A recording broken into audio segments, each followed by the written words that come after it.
Hello అండి. వర్షాకాలం అయితే వచ్చింది కదండీ! మనం ప్రతిసారి గొడుగులైతే వాడుతూ ఉంటాం. ఎటైనా వర్షాకాలం వచ్చిందంటే మనం కంపల్సరీ తీసుకెళ్తాం. మళ్ళీ తీసుకొచ్చి లోపల పెట్టేస్తే వాటర్ అంతా ఇంట్లో పడుతూ ఉంటాయి కాబట్టి, అలా పడకుండా నీట్‌గా ఒక మూలకు పెట్టుకొని ఉండాలంటే మీరైతే ఇలా చేసేసుకోండి. చాలా మంచిగా యూజ్ అవుతుందండి. థమ్స్ అప్ బాటిల్స్ అయినా, పిజ్జా బాటిల్స్ అయినా మన ఇంట్లో ఏ బాటిల్ ఉన్నా ఇది పిజ్జా బాటిల్ అండి. ఈ బాటిల్‌ని తీసుకొని బ్యాక్ సైడ్ ఇలా కట్ చేసుకోండి. కొంచెం రౌండ్‌గా మొత్తం కట్ చేసుకొని చాకును వేడి చేసుకొని కట్ చేసుకుంటే తొందరగా కట్ అవుతుంది. లేకపోతే కొంచెం టైం పడుతుంది.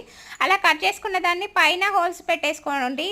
ఒక దారం కట్టుకోవడానికి అటు ఇటు 2 సైడ్‌ల హోల్ పెట్టుకొని, ఒక దారం ఏదైనా మన ఇంట్లో ఏ దారం ఉంటే ఆ దారంను తీసేసుకొని 2 సైడ్‌ల నేను చూపించినట్టయితే కట్టేసుకోండి. ఇలా కట్టుకున్న తర్వాత మనం గొడుగును తీసుకొనొచ్చినంక ఇలా మడిచేసి ఇందులో పెట్టేసుకొని, మనం లోపల పెట్టుకున్న తర్వాత ఏ మూలకైనా ఎక్కడ ఓ మూల ఉన్నా ఏదన్నా ఉన్నా హ్యాంగర్ ఉన్నా తాకించుకునేదుంటే ఒక్క వాటర్ చుక్క కూడా కింద పడకుండా ఉంటాయి చూడండి. ఏమన్నా వాటర్ ఉండేదుంటే ఆ బాటిల్‌లోనే పడతాయి కాబట్టి మనం తర్వాత తీసి పడేసుకోవచ్చు.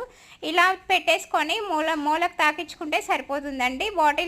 చూడండి బాటిల్ పడేసే బాటిల్ ఎంత మంచిగా యూజ్ అయిందో. ఈ మూత తీసేసుకొని వాటర్ పడబోసుకుంటే తర్వాత సరిపోతుంది.